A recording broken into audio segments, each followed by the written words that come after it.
All right. Good morning. It is Tuesday. After today, will be almost halfway through the week because we have a nice shortened day on Friday because of Memorial Day weekend, which is crazy. So I put out this agenda. It wasn't in the video, but I put it out on yesterday's announcement or question. So you should have seen it, and I went over it in all of the Google Meets that I had. Everyone says this is super helpful, so we're going to keep it up. This week is focused on medieval towns in Europe, and we had the intro yesterday, and today, tomorrow, and Thursday is all going to be set up the same. It's going to be two sections of the textbook with like two questions per section, so four questions, and then one question looking back at that initial image that we looked at yesterday. So today, the two sections are guilds and trade and commerce. So I'm going to read those out loud to you and then talk about the image and where we might see some stuff from that. All right, so you will see it's an A-Day. Watch this instructions video, read sections 4.3 and 4.4, guilds and trade and commerce, and answer these questions below.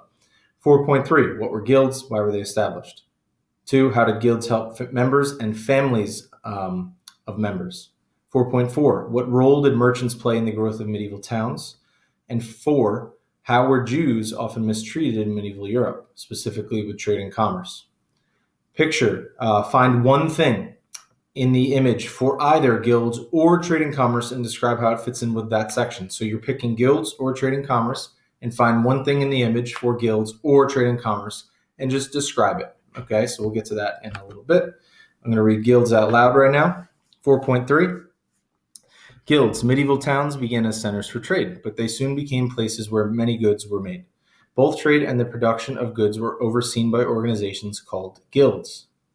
There were two main kinds of guilds, merchant guilds and craft guilds. All types of craftspeople had their own guild, from cloth makers to cobblers who made shoes, belts, and other leather goods, to the stonemasons who built the great cathedrals. And we still have some of these today. We have a cobbler shop.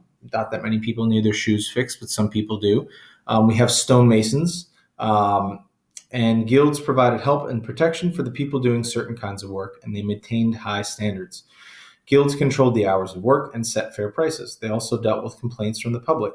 If, for example, a comb merchant cheated a customer, all comb merchants might look bad.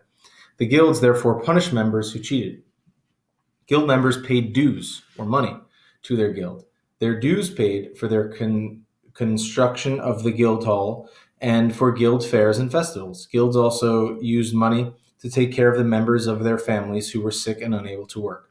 It was not easy to become a member of a guild. Starting at around the age of 12, a boy, or sometimes a girl, became an apprentice. An apprentice's parents signed an agreement with a master of the trade. The master agreed to house, feed, and train the apprentice. Sometimes, but not always, the parents paid the master a sum of money. The apprentices rarely got paid for their work. At the end of 7 years, apprentices had to prove to the guild that they mastered their trade. To do this, an apprentice produced a piece of work called a masterpiece. That's where we get the name masterpiece from. If the guild approved of the work, the apprentice was given the right to set up his or her own business. Setting up a business was expensive, however, and few people could afford to do it right away. Often they became journeymen instead. The word journeyman does not refer to a journey. It comes from the French word journée, for day. A journeyman was a craftsperson who found work by the day instead of becoming a master who employed others. Trade and commerce. What brought most people to towns and business, meaning trade and commerce. What brought most people to towns was business, meaning trade and commerce. As trade and commerce grew, so did the towns. At the beginning of the Middle Ages, most trade was in luxury goods, but which only the wealthy could afford. People made everyday necessities for themselves. By the High Middle Ages, more people were buying and selling more kinds of goods. These included everyday items like food and clothing and household items. They also included specialized goods that different towns began producing, such as wooden, cloth, glass, and silk. Most towns had a market where food and local goods were bought and sold. Much larger were the great merchant fairs, which could attract merchants from many countries. A town might hold a merchant fair a couple times a year. The goods for sale at large fairs came from all over Europe and the East, meaning Asia. With the growth of trade and commerce, merchants grew increasingly powerful and wealthy. They ran sizable businesses and looked to trading opportunities far from home. merchant guilds came to dominate the business life of towns and cities. In towns that had become independent, members of merchant guilds sat on town councils. Not everyone prospered, however, in Christian Europe. There was often prejudice against Jews. Medieval town commonly had sizable Jewish communities.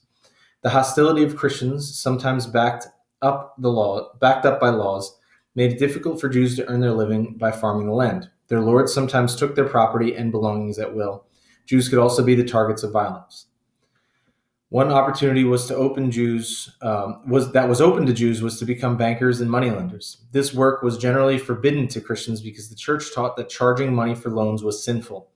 Jewish bankers and moneylenders performed an essential service in the economy. Still, they were often looked down upon and abused for practicing this wicked trade. All right, so we have guilds and trade and commerce. The two questions you have to answer for guilds were: what were guilds, why were they established, and how did guilds help members and families of members? For section 4, what role did merchants play in the growth of medieval towns? That was talked about a lot. And how were Jews often mistreated? That's second half of that section. And now the picture. Find one thing for either guilds or trade and commerce and describe how it fits into this section. So we have a lot here in this image for guilds or trade and commerce. We got a lot of buying and selling going on over here. We got buying and selling going on over here, and they were making some specific things. This guy's making something. This person has some specific things for sale. So there's a lot that you could talk about. There are some shops here. So there's a lot of different things that you could discuss in this image. All right. Let me know if you have any questions. I will be on Google Hangouts. There's no Google Meet today, unless you have a specific question that you need to talk to me about. Good luck. Let me know if you have any questions, and enjoy this shortened video.